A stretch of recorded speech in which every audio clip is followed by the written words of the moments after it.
नमस्कार, yoga my life पर आप सबका स्वागत है। नवरात्र चल रहे हैं भारत में और कई तरह की साधना जो है लोग हमसे सीख रहे हैं, खुद भी कर रहे हैं। इन साधनाओं के क्या क्या इफेक्ट आते हैं उसके बारे में आज चर्चा करेंगे और इन नवरात्रों में हर दिन आपको एक नया वीडियो देंगे जो आपकी साधना से संबंधित होगा। साधना में क्या क्या समस्याएं आ सकती हैं और उनका क्या निदान करना चाहिए, इस बात से संबंधित होगा। आज के वीडियो का शीर्षक है कि नवरात्रों के दिनों में गायत्री मंत्र जो है वो हम पर किस तरीके से इफेक्ट करता है, क्या क्या अनुभव होते हैं, गायत्री साधना नवरात्रों के दिनों में कैसे काम करती है।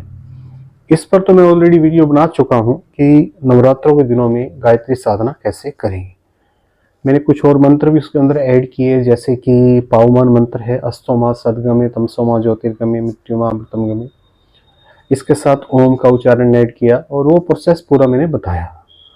अब क्या होता है कि नवरात्रों के दिनों में केवल आप साधना नहीं कर रहे, चारों ओर साधना हो रही है, चारों ओर मंत्रों का गुंजन हो रहा है, उच्चारण हो रहा है, उद्घोष हो रहा है।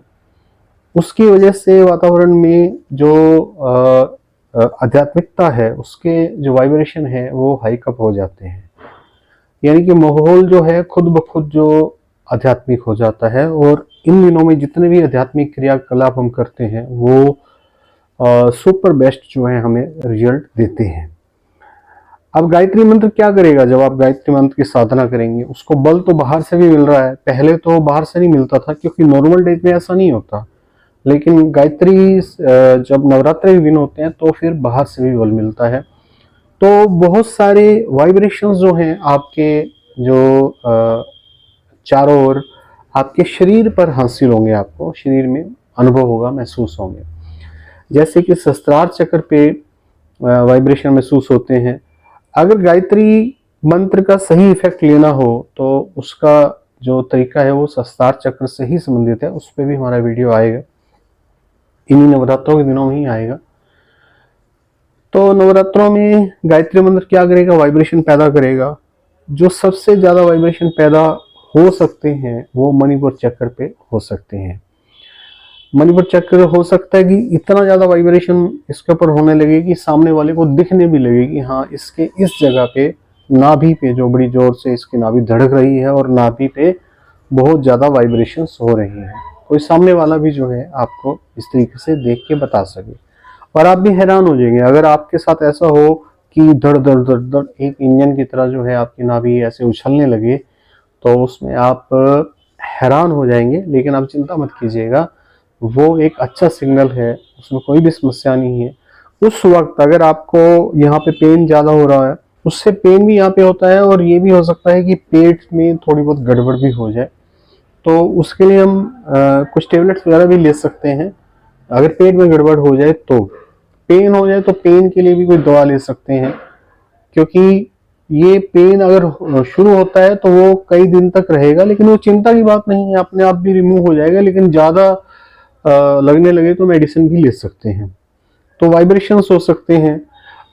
दूसरा जो है स्वप्न जो है, सपनों में बहुत सारी चीजें इंडिकेट होकर आती हैं, बहुत सारी इंडिकेशन आती है।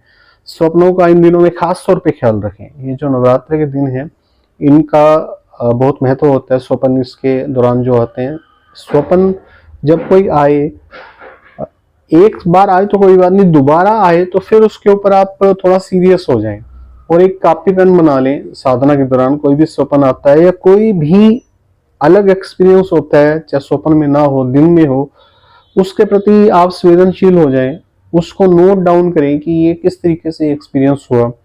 एक कॉपी पेन पे लिखना शुरू कर दें, क्योंकि इस तरह के एक्सपीरियंस आपको होने वाले हैं इन दिनों में जो नवरात्रों के दिनों में है। और फिर उससे अपने गुरु के सानिध्य में उनसे जो डिस्कस करें कि ये क्यों हुआ या इसका क्या मतलब है। खाली एक बार ही स्वप्न आने से नहीं, अगर वो स्वप्न बार बार आता है, कम से कम 2 बार आता है, तो एक बार आ गया तो फिर उसके लिए कोई ज्यादा डिस्कशन की आवश्यकता नहीं है। कुछ भी अलग हो उसके बारे में जरूर सोचें, चिंता करें, तो आपको वो जो है उसके प्रति डायरेक्शन मिलेगी, पता चलेगा। तो आज के लिए इतना ही। ये रोज वीडियो आपको मिलेगा, इस पे डिस्कशन होगी और आप कमेंट बॉक्स में लिख सकते हैं। हमसे जो हमारे सानिध्य में जो साधना कर रहे हैं वो हमसे प्रश्न भी पूछ सकते हैं, जुड़ सकते हैं। Thank you very much. आपका दिन मंगलमय हो।